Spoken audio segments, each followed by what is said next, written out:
Hello बच्चों, मेरा नाम सचिन सर है। अभी आप स्पीड अप 24 चैनल को देख रहे हैं। हमारे इस यूट्यूब चैनल पे क्लास 8 से 10 तक की सारी वीडियो उपलब्ध कराई जाएगी। अगर आप हमारे इस यूट्यूब चैनल पे फर्स्ट टाइम है तो कृपया करके सब्सक्राइब कर ले और बेल आइकन को ऑल पे सेट कर ले, ताकि हमारी आने वाली नई वीडियो आप तक तुरंत पहुंच सके। चलिए वीडियो को स्टार्ट करते हैं। हेलो बच्चों, नमस्ते जी। तो पिछले क्लास में हम लोग पढ़ रहे थे नर्वस सिस्टम के बारे में। तो नर्वस सिस्टम का कार्य क्या था? नियंत्रण एवं समन्वय करना, यानी कि हमारे शरीर में जो भी एक्टिविटीज होती हैं, जो भी क्रियाएं होती हैं, उन सभी को काबू करना, यानी कि कंट्रोल करना। और साथ ही साथ कई सारे काम एक ही समय में होती है तो सभी पे साथ ही साथ कंट्रोल करना और सही तरीके से कामों को करवाना, यही काम है नर्वस सिस्टम का। तो हमारे शरीर में एक ऐसा तंत्र पाया जाता है जो हमारे शरीर को क्या करता है? काबू करता है, कंट्रोल में रखता है। नर्वस सिस्टम को हम 3 पार्ट में बांटे थे, पहला सीएनएस, दूसरा पीएनएस और तीसरा एएनएस में। तो सीएनएस का फुल फॉर्म होता है सेंट्रल नर्वस सिस्टम, यानी कि केंद्रीय तंत्रिका तंत्र।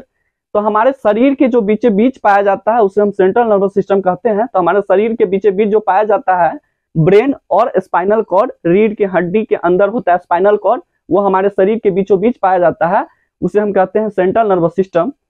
दूसरा है पीएनएस, पीएनएस यानी कि peripheral nervous system. Peripheral nervous system हमारे शरीर में जो भी नस है वो सभी किसके अंतर्गत आता है? पेरिफेरल नर्वस सिस्टम के अंतर्गत। अब पेरिफेरल नर्वस सिस्टम को जो कंट्रोल करता है सीएनएस कंट्रोल करता है, क्योंकि हमारा मैसेज जो है, कोई भी चीज टच होता है हाथ से तो मैसेज हमारा जो है हाथ से लेकर के कौन ले जाता है? कि पीएनएस ले जाता है मेरुरज्जु के पास, और मेरुरज्जु जो है मैसेज को ले जाता है ब्रेन के पास। तो ऐसे हमारा सिस्टम काम करता है। तीसरा है एएनएस, एएनएस यानी कि ऑटोनोमस नर्वस सिस्टम। हमारे शरीर में कई प्रक्रियाएं ऐसी हैं जिसपे हमारा कोई कंट्रोल नहीं है, जैसे कि श्वसन।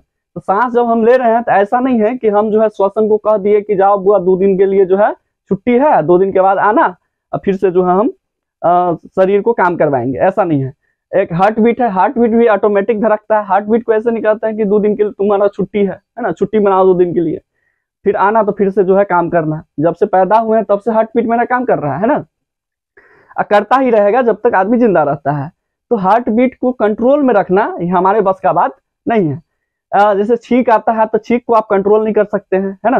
जैसे पलक झपकना, पलक जो ऑटोमेटिक जो है झपकता रहता है ना, इस पे भी हमारा कोई कंट्रोल नहीं है।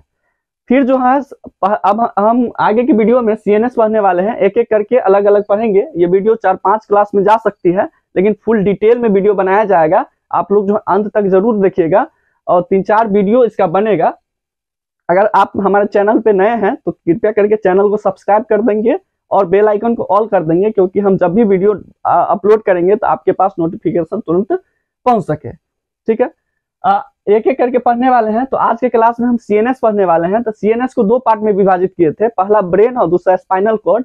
तो आज के क्लास में जो है हम ब्रेन पढ़ने वाले हैं। ब्रेन में भी ह्यूमन ब्रेन पढ़ने वाले हैं, ना कि हम बैल भैंस के ब्रेन के बारे में पढ़ने वाले हैं, क्योंकि हमारे सिलेबस में जो है ह्यूमन ब्रेन दिया गया है, ना कि बैल भैंस का ब्रेन दिया गया है। तो आज की वीडियो में हम ह्यूमन ब्रेन के बारे में डिटेल से स्टडी करेंगे। तो सीएनएस है यानी कि सेंट्रल नर्वस सिस्टम, केंद्रीय तंत्रिका तंत्र। केंद्रीय तंत्रिका तंत्र को 2 पार्ट में बांटे थे, ब्रेन और स्पाइनल कॉर्ड में। ब्रेन यानी कि मस्तिष्क, स्पाइनल कॉर्ड यानी कि मेरुरज्जु। ह्यूमन के ब्रेन के बारे में हम पढ़ने वाले हैं, जिसे हम हिंदी में मानव मस्तिष्क कहते हैं। ह्यूमन के ब्रेन के बारे में साइंस के जिस शाखा के अंतर्गत स्टडी करते हैं उसे हम क्या कहते हैं? तो उसे हम न्यूरोलॉजी कहते हैं। जिस शाखा के अंतर्गत हम ब्रेन के बारे में, स्पाइनल कॉर्ड के बारे में पढ़ते हैं उसे क्या कहते हैं? न्यूरोलॉजी कहा जाता है। और डॉक्टर जो होता है, ब्रेन के डॉक्टर कहो या स्पाइनल कॉर्ड के डॉक्टर, डॉक्टर को हम क्या कहते हैं? न्यूरोलॉजिस्ट कहते हैं। क्योंकि एमबीबीएस के बाद जो एमडी करता है व्यक्ति, तो जो ब्रेन से, स्पाइनल कॉर्ड से एमडी करता है, उस डॉक्टर को हम क्या कहते हैं? न्यूरोलॉजिस्ट कहते हैं। हमारा ब्रेन का लोकेशन कहाँ होता है? तो बहुत व्यक्ति से अगर पूछा जाता है तो कहते हैं कि हमारा ब्रेन जो है यहाँ पाया जाता है। ये ब्रेन नहीं है, है ना। हमारा ब्रेन जो है, ये जो क्रेनियम नाम के जो हड्डी है, खोपड़ी के अंदर स्थित होता है, वहां पे लोकेशन होता है हमारा ब्रेन का, क्रेनियम के नीचे। अगर वेट का बात किया जाए कि हमारे जो ब्रेन है, ह्यूमन का ब्रेन है, उसका वजन कितना होता है, तो यह महिला और पुरुष में जो है अलग अलग होती है। अगर बात किया जाए पुरुष का, तो पुरुष में जो है 1400 से 1450 ग्राम इसका वजन होता है। अगर बात करें महिला में, तो महिला में जो वजन होता है 1300 से 1350 ग्राम होता है।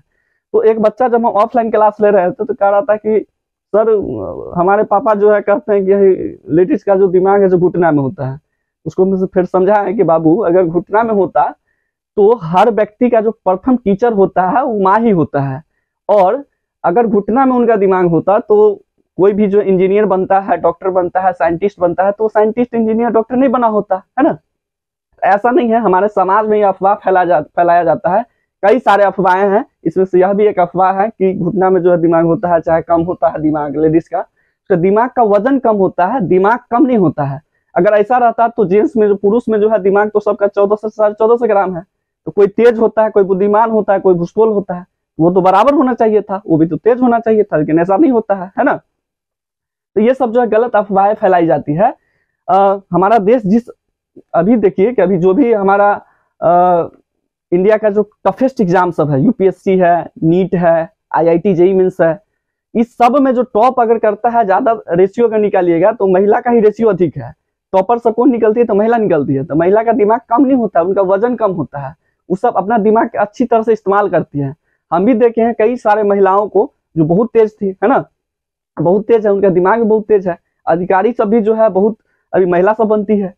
तो अभी अपॉर्चुनिटी नहीं दिया जाता है, महिला को जो है घेर करके रखा जाता है, घर में सीमित कर दिया गया है। नहीं तो उनको अगर अपॉर्चुनिटी दिया जाए, अधिकार दिया जाए खुल के जीने का, तो हमारे देश को कहां से कहां तक ले जा सकती है। जब से हमारा देश आजाद हुआ है उस समय में जो महिलाओं को जो है घर में ही रहने का अनुमति दिया जाता था। अभी भी कई परिवार ऐसे हैं जो बाहर नहीं निकलने देते हैं, महिलाओं को पढ़ने पे बंदित लगाया जाता है, प्रतिबंधित है ना। लेकिन महिलाओं को हम निवेदन करते हैं सभी गार्जियन से कि महिलाओं को पढ़ाइए, उनको पढ़ने के लिए आगे की ओर बढ़िए, हमारा देश तभी सुधर सकता है। अगर हमारा देश जिस समय आजाद हुआ उस समय से जो है उनका यह अधिकार दिया जाता तो हमारा देश आज यहाँ नहीं रहता, नेक्स्ट लेवल पर पहुंच गया रहता और भी आगे बढ़ा रहता, है ना। सभी गार्जियन से निवेदन है कि गर्ल्स हो या महिलाएं हैं, उनको पढ़ने की अनुमति दिया जाए, है ना। इसी से हमारा देश जो है आगे बढ़ सकता है। अभी अपॉर्चुनिटी वह मिल रही है। अभी देखिए देश जो है हमारे आगे की ओर बहुत तेजी से तरक्की भी कर रही है ना। तो महिलाओं को अपॉर्चुनिटी दीजिए, उसके पास दिमाग इस्तेमाल अच्छा से कर लेती है, दिमाग का वजन कम होती है, दिमाग कम नहीं होती है, ठीक है। अगर बात किया जाए बच्चों में दिमाग का वजन कितना होता है, तो बच्चों में जो दिमाग का वजन है तो 300 से 400 ग्राम होता है बच्चों में। हमारे शरीर में जो है बहुत सारे खनिज तत्व पाए जाते हैं, मिनरल्स पाए जाते हैं, जैसे कि आयरन पाया जाता है हमारे शरीर में, पोटेशियम पाया जाता है, फास्फोरस पाया जाता है ना, कैल्शियम पाया जाता है, सोडियम पाया जाता है, क्लोरीन पाया जाता है। लेकिन सबसे अधिक मात्रा में जो हमारे ब्रेन में जो चीज पाया जाता है वो सोडियम पाया जाता है, क्योंकि सोडियम का काम है मैसेज को जल्द से लेके आना, जल्द से जाना। जैसे हमारा टच ऑटोमेटिक अगर कोई गर्म चीज में सट जाता है तो हमारे ब्रेन के पास तुरंत मैसेज आ जाता है कि आपका हाथ जो है किसी गर्म चीज में सट गया है, तो हमारा हाथ जो ऑटोमेटिक हट जाता है पीछे की ओर, है ना, ऐसा होता है। तो हमारे शरीर में सबसे ज्यादा मिनरल्स में अगर बात किया जाए, खनिज में सबसे अधिक क्या चीज पाया जाता है, तो सोडियम की मात्रा सबसे अधिक पाया जाता है। अगर बात करें कि प्रोटीन्स में यानी कि पोषक तत्व में सबसे अधिक क्या चीज पाया जाता है हमारे बॉडी में और हमारे ब्रेन में भी, तो फैट पाया जाता है।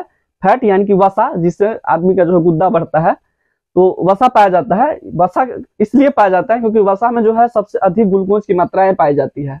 और हमारा ब्रेन ऐसा माना जाता है कि 20% कुल ग्लूकोज का 20% ग्लूकोज और 20% ऑक्सीजन का भी, जितना भी हम ऑक्सीजन लेते हैं उसका ग्लूकोज और ऑक्सीजन मिला के दोनों जो है 20% केवल और केवल हमारा दिमाग जो है यूज कर लेता है।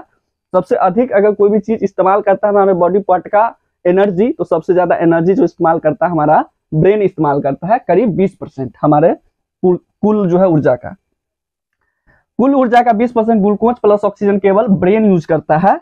हमारे मस्तिष्क में जो कोशिकाएं पाई जाती है, हम जानते हैं कि हमारा शरीर जो है अलग अलग कोशिकाएं से मिलकर बनी हुई है, लेकिन हमारा मस्तिष्क जो है एक स्पेशल टाइप की कोशिकाओं से मिलकर के बनी हुई है, और कोशिका का नाम है न्यूरॉन सेल यानी कि न्यूरॉन कोशिका। यह कोशिका की खासियत क्या है, इसका खासियत भी है और डिसएडवांटेज भी है। यह खासियत में यह सबसे लंबी कोशिकाएं हमारे शरीर की मानी जाती है। अगर इसका एक बार कनेक्शन हट गया, जैसे देखिएगा कि गांव समाज में एक दो जो है रहता है पागल सब जो है, उनका क्या होता है कि न्यूरॉन सेल का जो कनेक्शन जो होता है वो टूट जाता है। कनेक्शन टूटने से क्या होता है कि उनका कनेक्शन, सोचते वो कुछ है और बोलते कुछ और है ना। तो यह जो है इनमें रीजनरेशन पावर जो है, स्वतः उत्पन्न होने का पावर जो बहुत ही निम्न देखा गया है, बहुत ही कम देखा गया है, या ना के बराबर भी देखा गया है। अगर शुरू प्रथम चरण में अगर रहता है ऐसा, तो जो पागल हो जाते हैं तो उनको जो है डॉक्टर से दिखाया जाता है, तो उनका कोशिका जो है कुछ रीजनरेट हो पाता है जिससे वो फिर से स्वतः ठीक हो जाते हैं। कई सारे में जो है ऐसे नहीं होते हैं।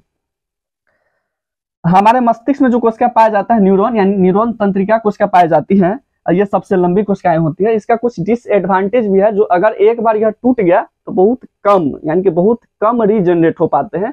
बाकी कोशिकाएं जैसे लीवर में कफर सेल जो पाई जाती है, कफर सेल बहुत तेजी से ग्रो करता है। अगर लीवर का आप 60% हिस्सा काट के हटा भी दीजिएगा तो फिर से जो 100% हो जाता है। तो वो कोशिका जो बहुत तेजी से रीजनरेट करता है, बल्कि न्यूरॉन सेल जो है ये बहुत ही कम रीजनरेट हो पाते हैं। और अगर एक बार कनेक्शन टूट गया तो समझिए कि हाँ मुश्किल है उसको रीजनरेट करना।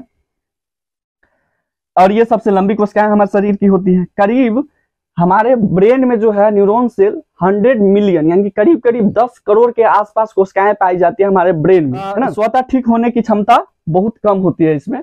हमारे शरीर को जो है हमारा ब्रेन कंट्रोल नहीं करता है, ब्रेन में पाए जाने वाले न्यूरॉन कोशिका करती है। जिस तरह स्वाद पहचानने का काम हमारा जीभ नहीं करती है, उसमें पाए जाने वाले स्वाद कलियां जो है वही स्वाद पहचानने का काम करता है।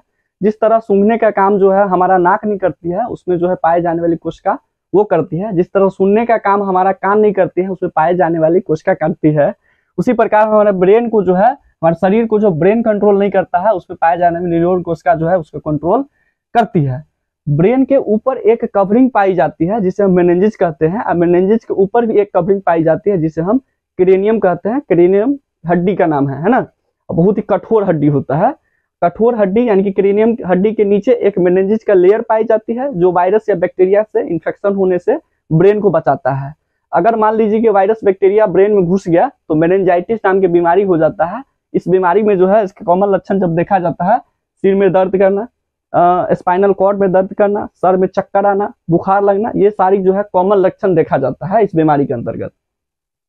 तो मेनिंजेस का जो है 3 लेयर होता है। मेनिंजेस का सबसे ऊपर वाला लेयर ड्यूरामीटर होता है, दूसरा है आर्चिनोइड, बीच वाला भाग जो है आर्चिनोइड होता है, और तीसरा जो है पिया मीटर, सबसे अंदर वाला भाग जो है पिया मीटर होता है। यह एक मकड़ी के जाला जैसा मेम्ब्रेन जो है पूरे ब्रेन के ऊपर जो है लपटा हुआ रहता है, जिससे जो है ब्रेन में वायरस या बैक्टीरिया इंटर न कर जाए। यही इंटर कर जाने के बाद मेनिंजाइटिस नाम की बीमारी उत्पन्न हो जाता है। ये ब्रेन है, ब्रेन के ऊपर 3 ठो लेयर है। पहला जो है पिया मीटर, दूसरा है आर्चिनोइड और तीसरा है ड्यूरामीटर। इसके ऊपर जो क्रेनियम नाम के हड्डी पाई जाती है। क्रेनियम और ड्यूरामीटर के बीच में जो करीब 1 से 2 लीटर ब्लड जो है हमारे ब्रेन में भरा हुआ होता है।